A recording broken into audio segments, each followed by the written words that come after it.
are listening to 10,000 Swamp Leaders, leadership conversations that explore adapting and thriving in a complex world with Rick Torsett and guests.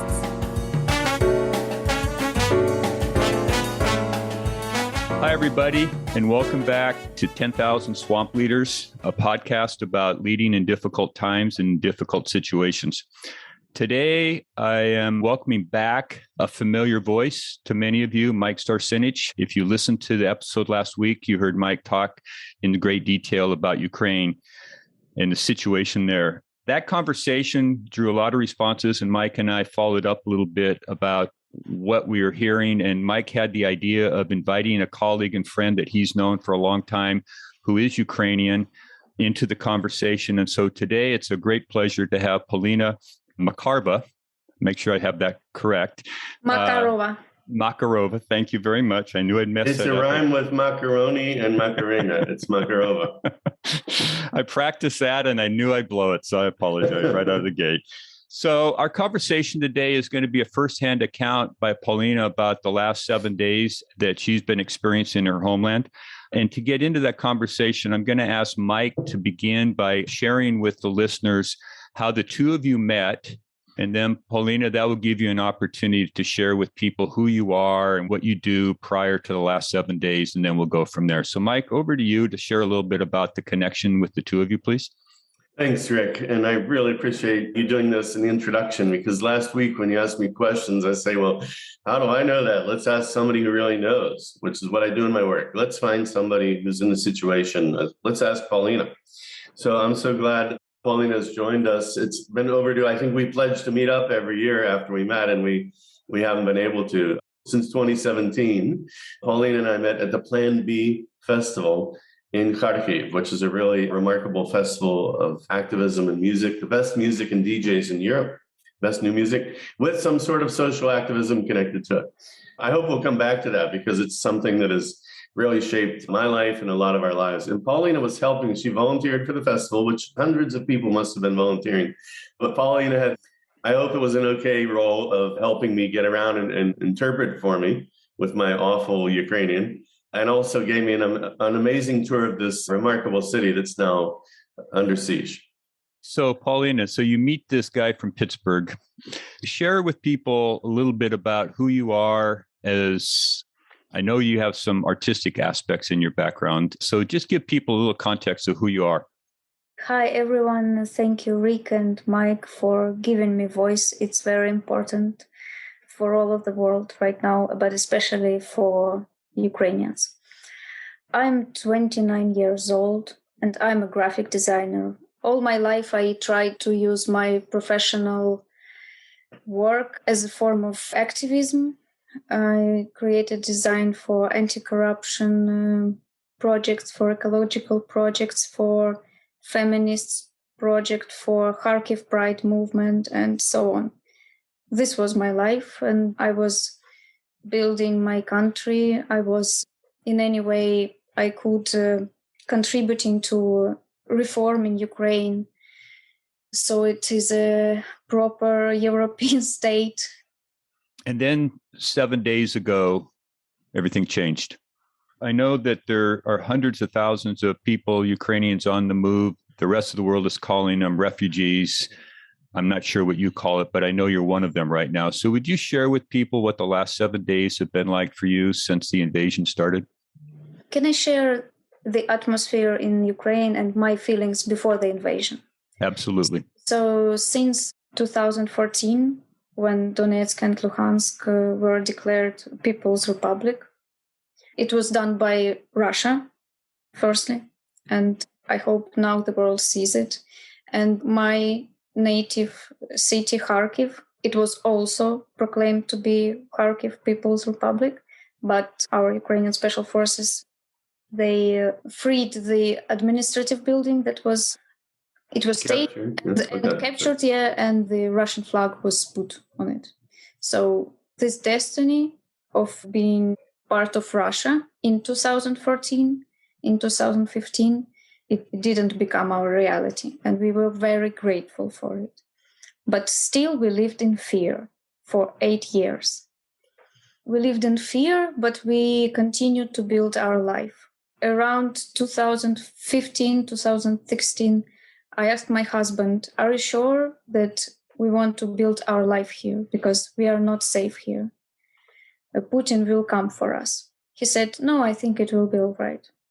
So we bought a flat, and then we bought a bigger flat, and we bought cars, and we were making renovations in a bigger flat to move there and to raise a family. And I was trying to get pregnant while fearing that at any moment it can all be over. And I was asking him, are you sure that we need to continue spending our money to furnish new flat? Are you sure that we need to spend our money on travel? Or we bought tickets to Italy for the 24th of August. And I asked him, are you sure we're gonna go there? He said, it will be all right.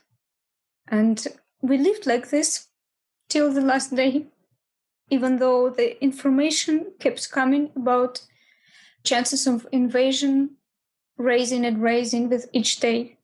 And we were torn apart because on one hand, we had to continue living. On the other hand, we couldn't not think about what can happen at any moment. And we prepared, but it was not enough. I went to first aid medical courses for the last 2 or 3 weeks. And on Friday, we had to go to the shooting training. But on Thursday, the invasion started already. We had so many plans, and we made them while thinking it will never happen. I mean, we made plans without being sure that they will come true. So when finally, on the 24th of February, we woke up from sounds of bombs, it's an indescribable experience. I think more so because we were imagining it for the last few weeks, for sure. And just before the invasion, I felt so bad physically and emotionally and psychologically that we watched Harry Potter, Sorcerer's Stone, to feel a little bit better. And this movie, and not only these books, the story that they are telling, it is exactly what is happening with Ukraine and Putin. Putin is Voldemort, and he's Stalin, and so on. This is one evil that continues living. So we woke up from bombing, and I took documents, we took things that for weeks we were told to take if anything happens. So there were instructions. It was called emergency bag, how to pack an emergency bag. So we did. And the first thing that I did, we went across the city to my workplace. I was working in Kharkiv Anti-Corruption Center. We went there and I collected my notebook because all of my life is on it. Then we went to my parents and we decided to split up. We decided that I will drive my mother, my sister, my aunt, and 2 cousins, and all of our kids. I am going to drive them on my car to our summer residence, which is a little bit to the southwest from Kharkiv. So it would be a little bit safe. I wanted to also to say that last time I hugged my husband was in a parking lot near my home. And I didn't know whether I will see him in a few hours or a few days or months or ever again. So then when we were at our summer residence, the time came to make the most difficult decision that I've ever made in my life, to go further west. And now it's hard for me to tell you how this decision was made. We made a vote. We voted. The result of the vote was that we need to head further to the west. So by the evening of first day, we were at the city Dnipro, and it was already clear that it was the right decision. I was driving for the whole day. The second day, my husband's colleague gave keys to his flat for us to stay in Dnipro the first day.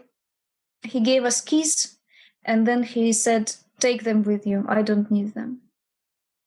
So we went the next day, early in the morning. We went further west and again, I drove for the whole day and we came to Vinnytsia in the evening. It's like another 500 kilometers, I think. We stayed at a friend's house. She fed us. She gave us a place to sleep. I slept for 2 hours again, like the night before. And then in the early morning, we went out again and drove for the whole day again.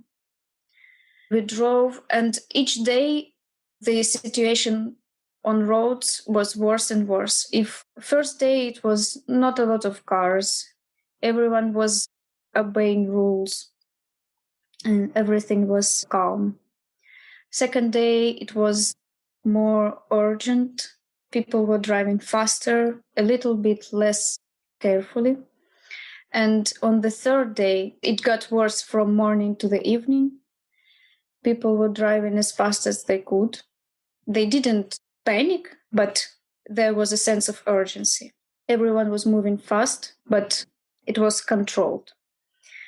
But unfortunately, we saw some cars that didn't make it. We saw one car that was in flames, like in movies. We saw one car that was hanging in the branches of a tree, and other damaged cars. Even though it was scary, the unity of people, it is undescribable. And I'm sure, and I see in news and in my friends that they become more and more united. So people just give you food, they give you shelter, they don't need money. Everyone gives everything to anyone for free. Money don't matter there now. So by the end of the third day, we came to the end of the queue to the border. And we stayed at this queue for another day and a half. The queue was around 5 kilometers long. It was moving with a speed of like few meters every 15 hours, approximately like this. But there are local people, they help, they bring food, they don't sleep for days, they continue cooking food for people who are stuck in the queue. And people come to eat this food and they leave what food they have in their cars. They leave it to locals so that they cook it and give it to other people who come to the queue. So everyone shares everything. Nobody is hungry. Nobody is cold.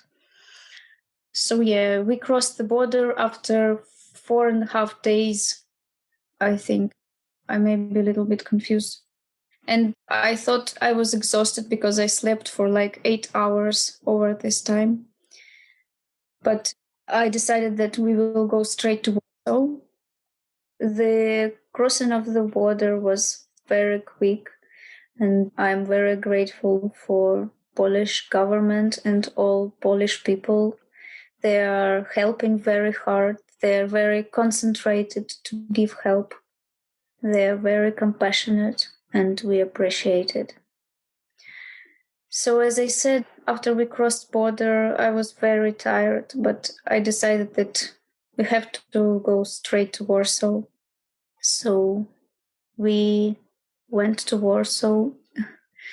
We were met by friends of friends who made a dinner for us, and was so surreal and in such contrast with our reality back in Ukraine. Just a person who we didn't previously know invited us to his flat, and there was a table set with dinner for us. Mm-hmm. And it was such a normal and cozy environment in such contrast to what is happening there. It was hard. They gave us a place to stay. They gave us everything we need, and we are very grateful for it. But we didn't exit the war. I mean, we are in it fully. I'm in constant contact with tens of people about where they are, what do they need. I tried to coordinate my friends from abroad who want to help. They translate videos, they help with the information spreading, and so on. I have one question that I think listeners are probably wondering about a little bit. Can you provide them with an update on the state of your husband in Kharkiv, given that you left him in a parking lot a few days ago? Yeah, for a few days, he mainly stayed with his parents at their house. They barricaded windows because of marauders and explosions. Today, he went to the city while there is no curfew. You can go around city, but only if it's absolutely necessary. He did a few things around town. He brought some medical supplies to hospital that he had at his home because he was a distributor of medical plates for bones and so on. Mm-hmm. So, X-rays or something? yeah, he had some in reserve. He drove to the hospital to give it away. It's all for free, of course. And then he moved some people around city who needed to get to destinations, to other destinations. He went to our flat, my and his flat. He took some things. He gave away food that we had there to our neighbors. We also had like a storeroom in the basement. He opened it for our neighbors so that they can use it. He received a call from my friend. She asked him to drive her and her girlfriend to the railway station because now there is almost no possibility to get to the train station. You have to try to call taxis, but the chance that they will come is very small. And generally people don't drive because generally the advice is don't go outside. My husband came to them. They lost their cat and they didn't want to go without it. So he smashed some furniture in the kitchen to get to this cat. They took it and he drove them to railway station. I don't think that they have left railway station because there are, I think, hundreds of people, maybe thousands, at the railway station in Kharkiv. They're trying to leave. Trying to but leave. Trains are very rare. I don't know, maybe one or few a day. There is a huge queue and the trains take mostly only women and children. Another thing I wanted to tell about my husband. Today he told me that he received some mission that he can't talk to me about. I assume it's some help, some strategic value. I don't know. So he will be doing it in the evening or at night. And I really hope that he calls me again after.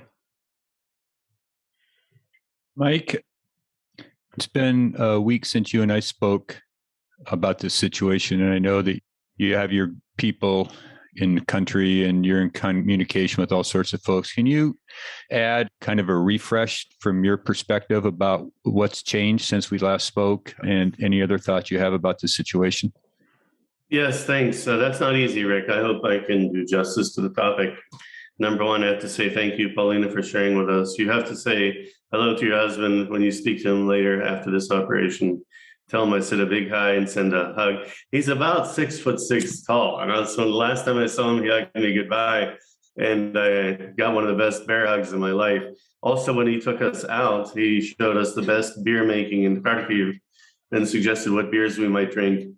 And of course, I wanted one, but it ended up being 3. In the end, the bigger guys can handle it. So you've got to send my love and appreciation to Alex, please, Polina. And it just takes me back to those days.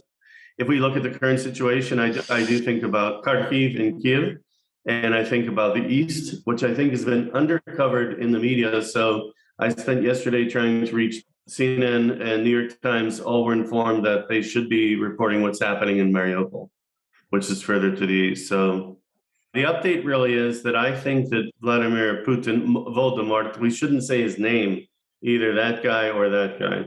The Botox Stalin, I think as he's known, used this Monday Minsk meeting to sort of cynically reload and try out a new strategy. And we see that from from Francisco Franco to Slobodan Milosevic, this is what they do.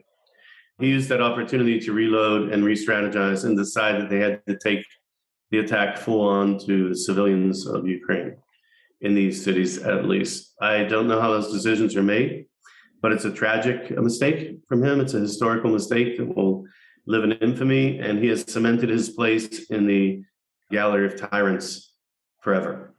So that meant more rocket attacks. They call them GRAD, G-R-A-D rockets, which I'm not that familiar with, but these are small rockets that are very easy to launch from trucks, and they've got trucks full of them on the outskirts, and they're hurling them at certain apartment complexes and government complexes in the middle of Kharkiv.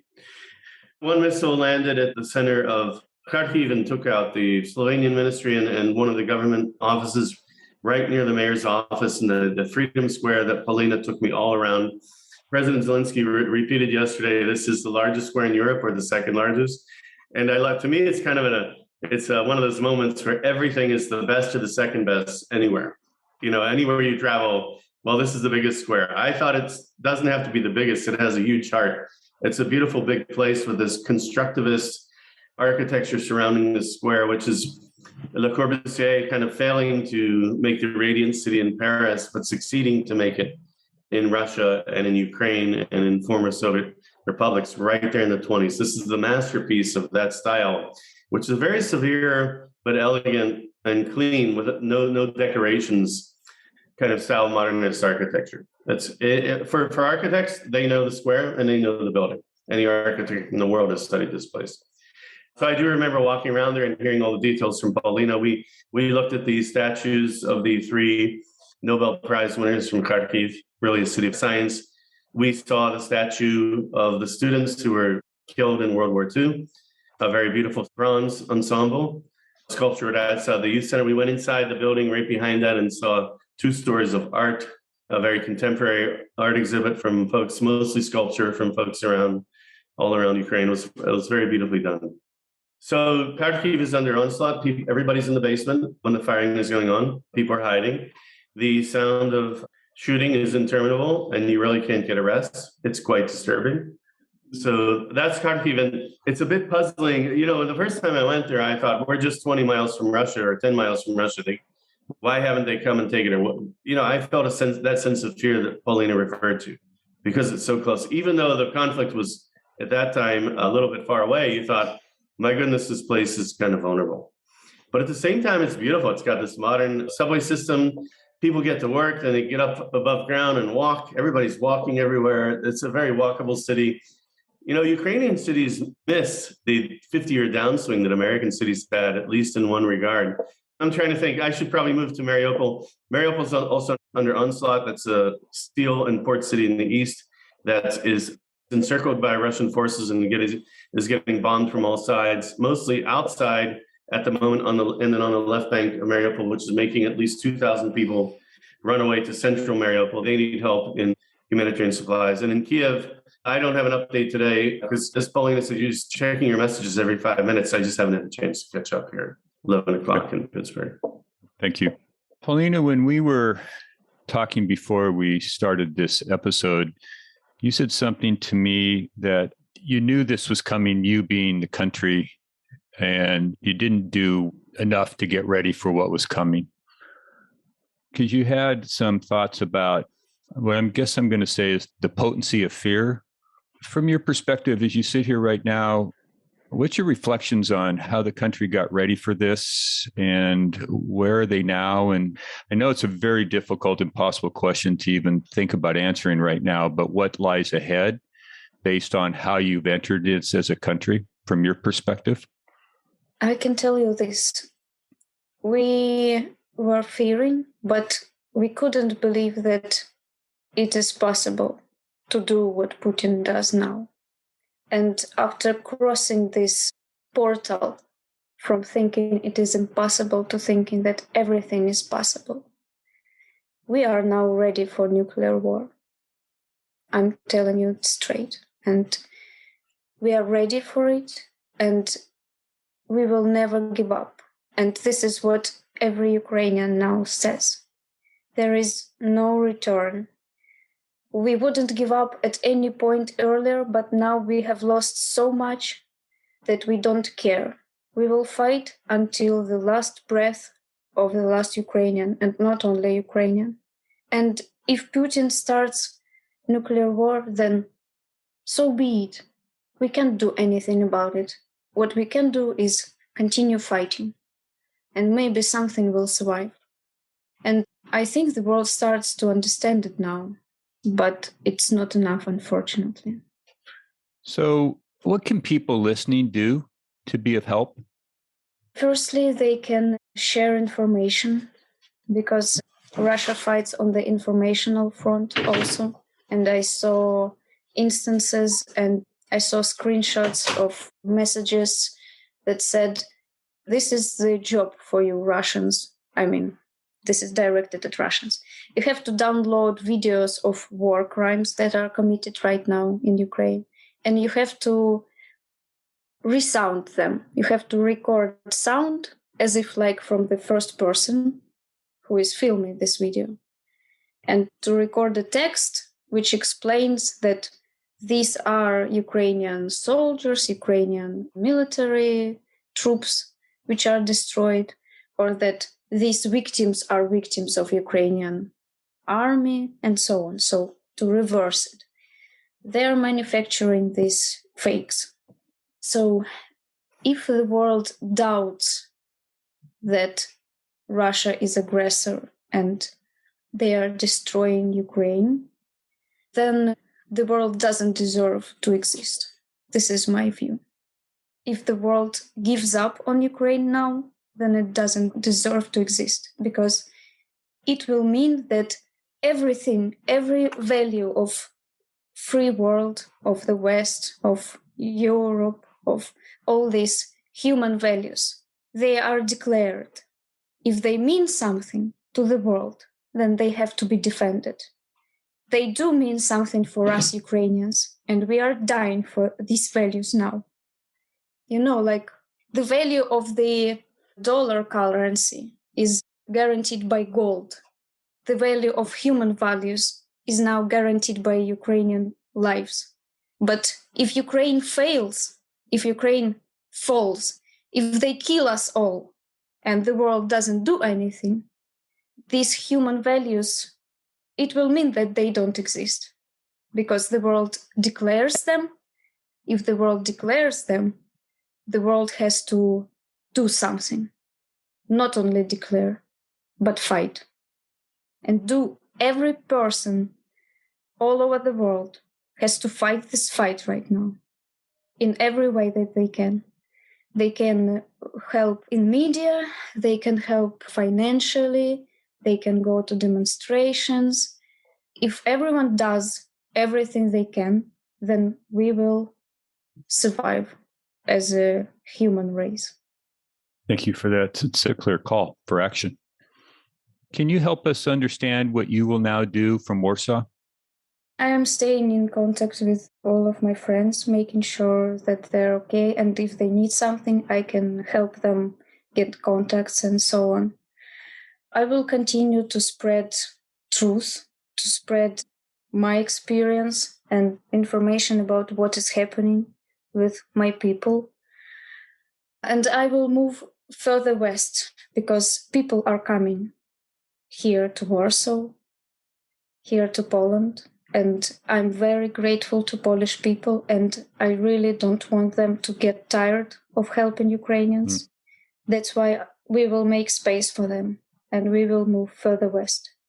I want to say again that it is like in movies about World War II.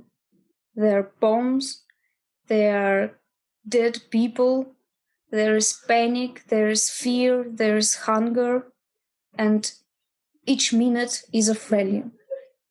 And another thing that I want to say, that we as Ukrainians, we do need help. We do need help to save the world. But we will continue fighting even if we don't get any help.